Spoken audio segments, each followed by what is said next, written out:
I don't think people truly understand. People think about business as just like, some people think about business as if it's a lot of X's and O's and it's very impersonal. Man, it is so personal. When you secure private equity funding, you're not just creating a financial relationship, you're making that investor part of your inner circle. So how do you identify the right partner? Maybe just the way some people do it, but I'd say the way half the people in the world do it in our business, it's so personal. And your heart just explodes with love.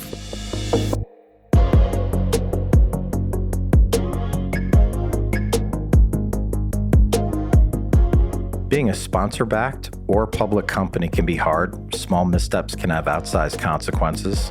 I'm Tom Ryan, founder and CEO of ICR. And over the last 20 plus years, we've helped thousands of companies understand and navigate the stock market, the media, and other stakeholder groups. We'll demystify these groups so public companies can learn and unlock their true potential. This is Welcome to the Arena.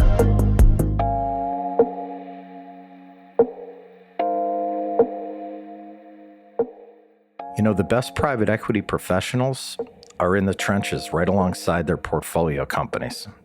They're not just financial investors, but they bring operational and strategic expertise and oversight. And the best partners develop personal relationships, and they truly become part of the team. Selling a company to a financial sponsor can be daunting, intimidating, a lot of work.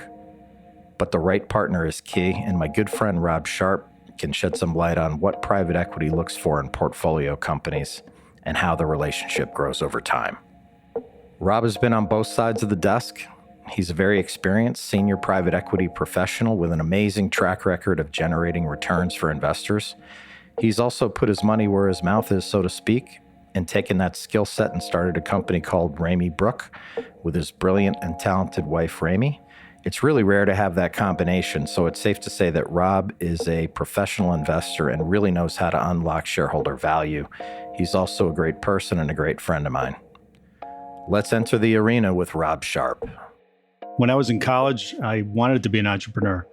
And when I was in high school and I was in elementary school, driven by, seeing your family and not being entrepreneurs, but being very creative people who gave me the flexibility to think about things and dream about things. They didn't have any money, but they always supported any crazy idea I had. So in college, I really did want to be an entrepreneur. Worked on a lot of businesses with my roommates freshman year, actually. One of them was Ben & Jerry's. We were looking to franchise Ben & Jerry's and almost had the rights to do that in New York. And that fell apart and taught me a lesson as a freshman in college. Make sure you work double hard, double smart. Try to get some money behind you yourself so that you weren't dependent upon other people for money when you didn't have any money. So when I got out of college, I worked very hard in college, and I had a lot of fun in college too, Tom, as I'm sure you did. So we all worked hard and played hard and decided to go to business school right away because I was in a rush, which in retrospect, people shouldn't be in such a rush, but I was. And so went to Columbia. I was very fortunate to have the Bronfman family pay for me so I could do that. So I'm forever indebted to them. And then got right into investment banking. So I went to work at Drexel Burnham at the end of Drexel's run in their M&A group, which was a great place filled with great people. I went into investment banking because it was a dynamic field at that time, in the late 80s. It was very hot. It was a place that a lot of people wanted to work. You could be a young guy, have a lot of responsibility, and make good money, if you worked hard. And so that's what I was focused on. I was focused on a place I could have responsibility, learn a lot from smart people. And if I did a good job, I could make good money. Was Mike Milken there when you were there at the end, or had he transitioned out of there at that point, Rob? He was there in 88. So I was a summer associate in 88 as well. And he was there. So that's kind of cool. That was interesting. Yeah, it was kind of cool. He came to the Christmas party, helicoptered in and gave everybody a bonus and helicoptered out. Yeah. I want to be that guy someday. Yeah. Yeah, he was something else. That's cool. So you couldn't ask for a better starting point and a firm that just invented a complete market for high yield, basically, and had such transformative, you and I worked on the casino business together. There'd be no Las Vegas without Mike Milken, probably. So that is like super cool. And then you went to Bankers Trust after that. No, actually, after Drexel, and Drexel was a great place. Just want to say that. Great guys, smart people. Yep. Really learned a lot. And then when people went everywhere after it folded, you had relationships everywhere, which was really interesting. But after that, I went to work for a client of the firm, a very small private equity firm for 4 years, doing both actually private equity for the owner and real estate securitizations. We did some of the single owner, multi-unit, multi-building real estate securitizations. So these are pretty big ones, a few $100 million each at a time when those were not common. These were literally, I think the first two we did were the first two. So that was really interesting. I got to do a lot of real estate. It was very entrepreneurial. I got to do corporate business. I was young. I was still 25 when I started out there, probably 26. And I tried to make, I was 30 something, Yeah. We did some great business. And then I went to Bankers Trust with a bunch of my friends who were at Drexel. Yeah. So a lot of guys from Drexel were at Bankers Trust at that time. I met my wife to be, and I knew I had to buy her a ring. And I said, I need a big bonus. So I got to go back into investment banking. Yeah. And I need certainty on my bonus, Tom, versus all the risk we were all taking back then in the early 90s. And it was great. Bankers Trust, as you know, and we worked together. We were good buddies. It was a great place, really dynamic, a lot like Drexel was when I got to Drexel. BT was a great place. What always struck me about you, Rob, obviously, you have the goods and are able to do the job, but I always felt like at a young age, you were really good at going in a room and having like presence and inspiring confidence with people who are like older than you, and how you dealt with people and how diplomatically you have to go in a room and be liked and have great ideas, but sometimes have to make the ideas, the CEO's idea. Who did you learn that from? Were there people who influenced you to be good at that? Or is it just something that you just it's a natural thing for you? I think all of us learn from people that we work with, great people that we, don't idolize, but you look at it and you say, wow, that guy's or that woman is very good. And you see how they approach their business. I do think, though, a lot of that comes from your childhood. I really believe that. I swear. My mother, she was a housewife, became a teacher. She didn't have any money, but she just always said you could do anything you want to do, which is a lot of pressure on a kid. I wouldn't advise parents to say that these days. Yeah. But you can do anything you want to do. You're great, and be confident, and make mistakes and do anything you want to do. So I grew up being humble, but believing that I could do things if I worked really hard. And I guess my grandfather was a very tough guy. You really had to be calm around him. He was a very kind of like, violence the wrong word, because he wouldn't beat you, but you know what I mean? Calm and measured in your approach. And, when you're around someone who's angry all the time, he was like violently angry all the time, my grandfather. Yeah. So all of us in my family grew up extremely diplomatic and calm. Yeah. Because you couldn't be non-diplomatic and not calm around him, because he would go bonkers. I mean, you wouldn't even do it, right? Because there's one guy there who was so not calm. Yeah. He was not calm for everybody. So everybody else was like really nice and really calm, actually thinking about it, right? If he could see you now, he'd be blown away. I love him, man. I hope he can. He was the greatest. Of course. But that's what I think, Tom. I think it comes from being around people like that, like really interesting people who are tough. Yeah. And you just learn how to speak to people, and you have respect for people, and you realize that we're all just human beings and no one's better than the other just because they have money or power. So when I go in a room, I'd be nervous, but I'd be calm. You and I did that quite a bit. I didn't care who I was speaking to. The reason I asked the question is I feel like I learned a lot from you and a few other people, and just being able to get in the room with a potential client who's a CEO or a board member, and just how to handle yourself and how to talk to people. It taught me a lot, and with ICR. But back to BT, I remember when you left, you went to MidOcean, which wasn't called MidOcean at the time. But did you know you wanted to kind of do a stint in banking and then get back into private equity? Was that kind of the plan, or did it happen by accident? Yeah, no, that would have been ideal, right? That's, you sort of have your plan, and then you sort of see what actually happens in life. And actually at that time I went to InvestCorp. So I was covering InvestCorp as a banker at BT. They were one of my many clients. Yeah. And so I went to InvestCorp for a number of years. I was a partner there. That was a great firm as well. We did a lot of good business, real first-class place, wonderful people. And yeah, when I was in banking, I really did think about, and even when I was in college, I wanted to be in private equity, because that's what you read about, right? So here you are, this young guy, and you're dreaming about things, right? I'm dreaming about making money. I'm dreaming about helping my family. Yep. You read the paper and you read about all the private equity guys are doing really interesting things. They seem to be making a lot of money. Yeah. So I want to be where people are doing interesting things and making a lot of money. That seemed like a good strategy. Yeah. But in order to get there, you had to work really hard. And banking was a great place to start because it gave you great training, as you know. So investment banking, I still think banking and investment banking are great training grounds for anybody in any career. I built relationships. I worked hard for people. I did a good job for people. And then you know what happens? Yeah. Your client says, well, boy, I like you, and I have a need. And that's what the guys at InvestCorp said. So I was very lucky. I went over there. Another good friend of mine went over there at the same time. And I was there many years and it was great. And then you're in private equity. So you're in it and I never left it. Then I went to DB Capital. Deutsche Bank had bought Bankers Trust. My boss, everybody's boss at Bankers Trust and banking at that time, Ted Virtue, had taken over global private equity. Your boss as well. Yeah. He gave me a call and I said, this sounded great. I'm gonna go back to Bankers Trust, which is now Deutsche Bank, and help run with a number of guys, great guys. I was a partner in the North American private equity group. There was a global group there, and we had a head, great guy. And we did good business there. We did really good business there. Then we bought that business. Deutsche Bank went through a lot of problems, as you know, or a lot of banks went through a lot of problems, but they did at that time.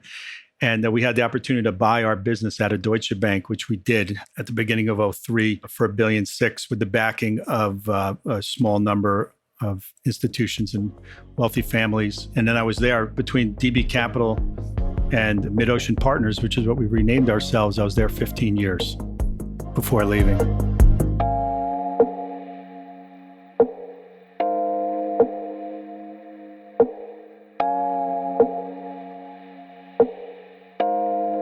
Rob's met with thousands of management teams over his career in private equity, and I asked him what he looks for during those initial meetings and what management can do to increase their odds of a great partnership with a high-quality private equity firm. When I meet guys, first thing I'm looking for is a personal connection. I'm looking to talk to somebody and get a sense for his personality, his values, the things he values in life, the way he thinks about people, and I'm looking to look across at somebody, man or woman, and say, that's a great guy. Yep. First and foremost, that's a great woman. That's a great man. What a wonderful person. I think this is a nice person who shares my values, which are about treating everybody with respect. As humans, no one's better than the other. They don't come in acting haughty. They come in acting human. And you can see yourself being friends with them, truthfully, because these transactions become so personal in private equity, as you know, Tom. That your teams you work with become like family, right? Yeah. And, their family is important to you. It's not just them. It's like their kids and their wives. And so the first thing I look for is that personal connection. So I would advise people if you're a management team, and I'm a manager now, as you are, is when you're meeting with people, you find people that connect with you. It doesn't mean the way you connect with someone may not be the connection I'm looking to make or Tom Ryan's looking to make. Whatever kind of connection you as a manager are looking to make, an executive, seek that out in the person across from you. And as a private equity guy, that's what I do. So first, if I leave a meeting and I say, I do not like this guy, or I cannot see myself growing into a personal relationship that I'm going to spend years of my life with, looking after him and his family and him looking after me and my family, I don't want to do business with them. Yeah. And then the second thing is, is really, and what we do at our companies, I talk about it all the time, is be a great human being. I'm looking for great human beings that, value being a nice person, a partner, uplifting others. They value family, being kind. And then you got to be a killer in business. Like you got to be a killer. And I don't mean that in a bad way. Like I hate to use the word killer, but you got to be smart, detail oriented. You got a game plan. You're a leader. Aggressive. And so it's that combination of a nice human being, but a leader, and then a great business person and whatever you're doing, and a leader. That is what I'm looking for. I'm looking for that combination. Nothing's perfect because I'm not perfect. But if you see that really great human being who kicks ass, you say, wow, I want to be on the business train with that guy. I want to work with that guy.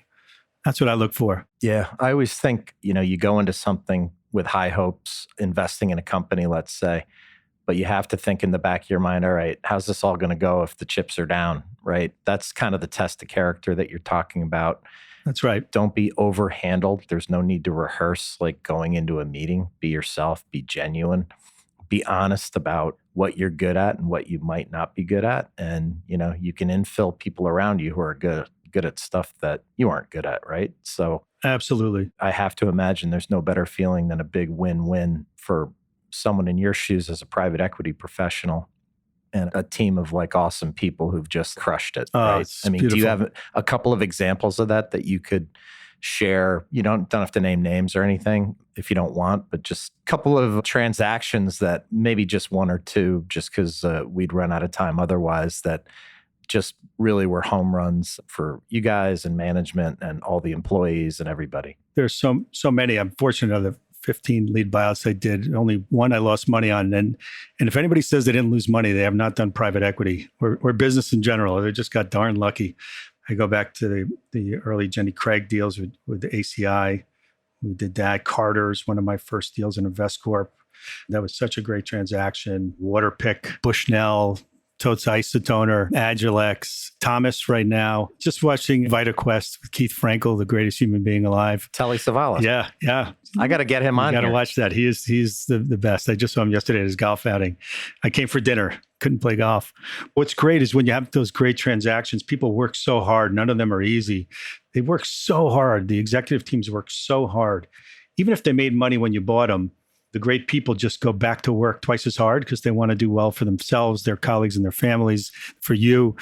And then by the end, when it all comes together, I mean, I have examples. I won't say the companies, the executives are wearing T-shirts that say $1 billion on them or something. You know, we're going to make $1 billion. We're going to go crush it. We're going to go crush it, guys. And everybody is pumped up and their team's pumped up. And then you hand out T-shirts that say things. I didn't do that, but I get it from the guys. They're so pumped up. They've accomplished so much. So it's inspiring. And then after the transactions, when you see these great executives, you know, they buy a great house, you know, they take care of their families. Yeah. I'm not going to tell you specific examples just because there's so many and I don't want to leave anybody out. But in those transactions, people work so hard. And then the closing dinner when you're hugging and kissing, I don't think people truly understand. People think about business as it's like, some people think about business as if it's a lot of X's and O's and it's very impersonal. Man, it is so personal. Yeah. Maybe just the way some people do it. The way half the people in the world do it in our business, it's so personal. Yeah. And your heart just explodes with love when it happens, man. Then all of a sudden you wake up 20 years later, you have a sick network of great people that all want to do business with each other. And tons of opportunity comes everybody's way, right? It's great. They don't teach you that early on, but if you can learn it from others, it's a great thing.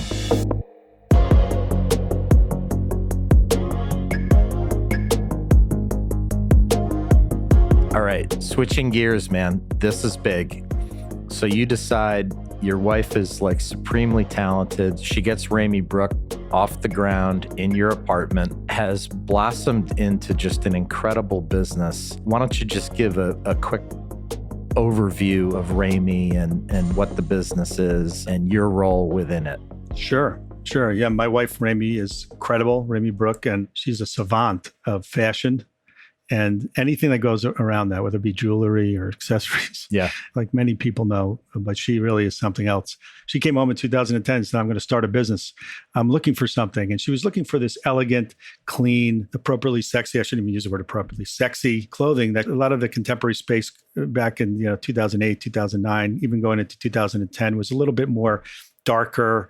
And it wasn't flowy and sexy, and it was nothing wrong with Vince and other brands, but it was just a different style. And my wife, Ramy, loved this classic old Lanvin and early Tom Ford Gucci, and just beautiful and elegant and sexy. She saw an opening in the market. Yeah, she came home and said, myself and my friends, we can't find it. We look in our closets, which are full. We say we have nothing to wear. And I'm like, wow, because she's got a big closet. So there's something to wear in there. Trust me. And you're probably sitting in it right now. I would be if I'd let her. She actually, I have a closet, Tom. She took it. I'm sure. So now I don't have my closet anymore. She actually expanded. Yeah, my closet is her like shoe closet. And she did it. I'll tell you, man. I said, not that she was looking for my approval by any means. She just went and did it. And then within 4 months, she had built a line of seven pieces of clothing. She had a trunk show at her sister's in New Jersey. She passed that test. She had a trunk show at her friend Harriet's in the city. I walked into that trunk show, Tom. She did $100,000 in one day. And when I walked in, what astounded me not only was the fact that there was one rack with 7 items on it that did $100,000, which I didn't realize until that evening, but the love in the room, the vibe in the room, the love in the room. I said to myself, these are girls who buy, who can buy anything they want to buy, and they're buying Ramy's things. They'd buy some if they liked it, just because she's a friend, but they wouldn't buy a lot. And as important of it was the love in the room. It was this power that comes from people in general, but especially women. Women are just in so many ways better than us. I don't know what else to say, man. They're just more loving, and they're just, Yep, I hear you. They support each other as we do. They connect. I felt it in the room, and I said, when she came home, she was like, wasn't that unbelievable? That was so great. I go, I got to tell you, honey, if you're going to do whatever you want to do, but the love I felt in that room, if you really do continue to make fantastic clothing, you're going to kill it, because you love women, you love your friends, and they love you. And it's beautiful. So she just kept doing it. She did shows. She went around to people's homes and did shows. And then she went to Bergdorf's and got into Bergdorf's that first year. So they all knew her at Bergdorf's as a shopper. And then the personal shoppers were sending their customers to her on the side because they want to make their customers happy. And then when she got into Bergdorf's, which doing in your first year is really ridiculously difficult, she was off, and she got into Saks, and she got into Neiman's and Bloomingdale's and hundreds of specialty stores, and just built the business one store at a time. And fast forward now, like post-COVID, which I don't feel like I even have to ask this question, but I would imagine with people starting to go out and socializing again, like things are flying off the rack. Yeah, things are flying now. Yeah. And we're doing disproportionately well, I think. I know we are. Yeah. The business as it stands right now, how many people do you have? How many doors are you in? I mean, it's a substantial business now. Yeah. This isn't like a hobby. This is a serious thing. It's a serious thing. I was looking with our e-commerce team at our numbers going back to, I think it was like 2017, 18, and looking at them now, going from 400,000, our website this year, we're going to gross well over 25 million just on our own site. So it's about a $50 million business now, growing rapidly. We're well up over 2019. Last year for everybody was very difficult. We were only down 12% because our product sells. Now we had a lower margin, but Ramy Brook, Ramy and her team and our great team make beautiful product that women love. And so we're very fortunate. It's all about product. It's all about your product, your team, and your culture. That's it, man. And we're killing it. You live through that. You guys can live through anything now, right? You've proven you can do it. Absolutely. And we're at about, just you asked, we're at all doors at Saks, all doors at Neiman's, all doors at Bloomingdale's. We're in Nordstrom now. We're expanding within, doing great there. And we're in a few hundred specialty stores. So it's becoming a meaningful. Every woman who's listening to this or will listen to it should be checking out Ramy Brook. My wife and all her friends wear it, and my daughters do as well. And, awesome. It's kind of like connects ages together, which is just such a cool thing that we all knew each other personally before all this happened. And congrats to you guys. One question I have, Rob, is going from the guy on the other side of the table who would be stroking a check, investing in a company and having calls once a week. What have you learned actually, and I give you so much credit for doing it, what have you learned actually jumping into a business and building it that you may not have thought that much about from a private equity standpoint when you were doing that? Well, I think when you build a business, my wife started this business, so I came in to help her achieve her dreams and build a great company. So I was fortunate the first few years I just advised. Then I got involved in running it day to day. But what you realize is the level of detail you have to be at. You have to have detailed plans. On one hand, you can't hold yourself back and say, I'm going to wait till I have detailed plans to move forward, right? You got to get going. But on the other hand, you have to have really detailed plans, and you have to execute at a microscopic level. That's how I feel at our company. And maybe because we don't have 10,000 employees, I have the luxury of saying, and it's not easy, we're gonna operate at a microscopic level. We are going to plan at a daily basis, by the hour in some instances, how we do things, and certainly on a daily basis. And a weekly basis is like a summary, like that's too wide for me. And we're going to plan at a detailed level. We're going to execute. We are going to constantly look at whether we are succeeding or not. And we're going to fix those things because we're not going to succeed on everything. We're going to fail at many things. And we're going to look at where we're not succeeding. We're going to fix it immediately. And then we're going to move forward. We're going to assess it, fix it again, assess it, fix it again. So I guess, Tom, it's operating at that micro level where you are looking at every little detail, like within apparel, you're looking at everything that has to do with design process, tech design process, manufacturing, supply chain, finance, marketing, e-commerce. Every group is operating at a detailed level. And then they're looking at, where's my problem? Fix, problem, fix. Most important period. So I think that's the number one thing I learned is you can't be too detailed when you run your business, or you better have somebody next to you who's detailed, or 5 other guys who add up to a detailed human being, because you got to have it your pulse in the details, or you're gonna run out of money. You're gonna fail, and there's no honor in failing unless you give it a good shot, and giving something a good shot is you're doing your best. So I learned the hard way. I thought I was detailed. I wasn't even approaching the level of detail and paranoia I have now every day. You were at 30,000 feet above sea level, and then you were down at 10,000 and you thought you were detailed. You got to be feet on the ground, right? You got to be like on the bottom of the ocean. I came to your world, Tom, and it's a humbling world. And so, it's private equity is great, by the way. That's extremely detailed and difficult. It's just when you're running your own business, that's what I learned, the level of detail, and also to be you just realize tenfold how important your team is and how important people are. Once you have a great product, and we're lucky to have, a leader like Ramy and somebody who, is the business, it's all about your team, right? If you don't surround yourself with great people, forget it, who believe in you and believe in the team and believe in the company, you're dead. So those are the things I learned: detail orientation and team.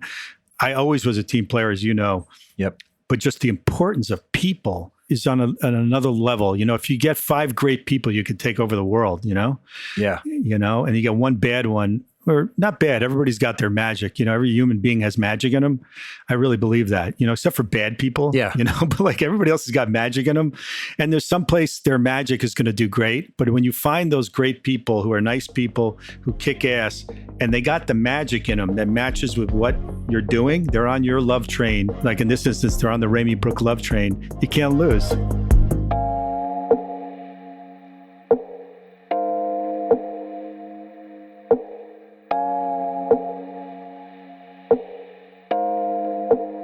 On the surface, it looks easy, but Ramy Brook is a complicated business. Beyond the design, Ramy and Rob have to source materials, manufacture at scale, manage distribution, coordinate direct sales, market effectively, and manage the workforce, all in an industry that can change at the drop of a hat. I wanted to know how Rob approaches complexity in that business, how he manages it, and how that complexity can actually drive value for Ramy Brook in the future. I think in any business, if you can figure out the complexity and you put in place processes that make them more manageable, then any business is more valuable. And I think every business is complex. Your business too. It may not be as complex because we have a lot of moving pieces with. Yeah, that's what I mean. It is more complex than mine, believe me. 1,000 items a year, every month. And thank God our design team, Inez and our team, and led by Ramy, and wow, they are great. So the key is to put in place process to simplify everything. I say to myself, anytime you get down, you're like, wow, this is so complex. I say, well, there are people who design, rocket ships. They go to the moon. People are designing drugs. There are very complex businesses out there. We cannot feel in the fashion industry, it is too complex for us. It is not too complex. And other businesses are very personal too, and they have personalities, and people have visions. And so they're creative. I've seen the most incredible creative people at companies outside the fashion industry. So, and within fashion, we also can't think we're better than other people because this is a creative industry.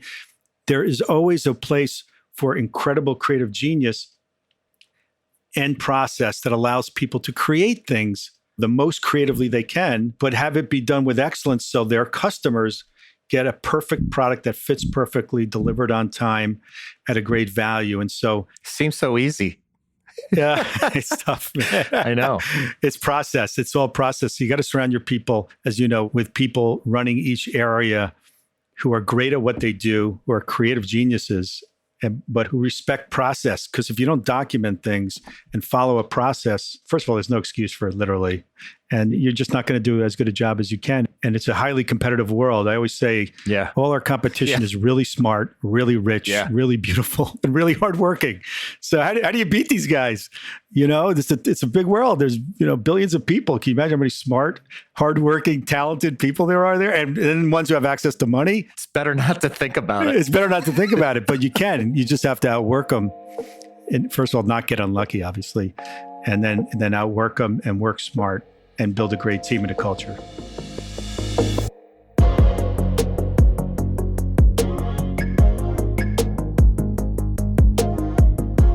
think everybody knows that the finance industry has a dog-eat-dog reputation. Private equity is no exception. But if there's anything I've learned from Rob, it's how far you can go if you create strong, lasting relationships in the business.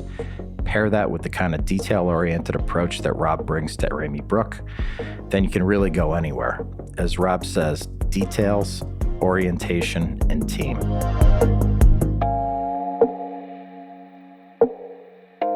I'd like to thank Rob Sharp of Ramy Brook for joining us today.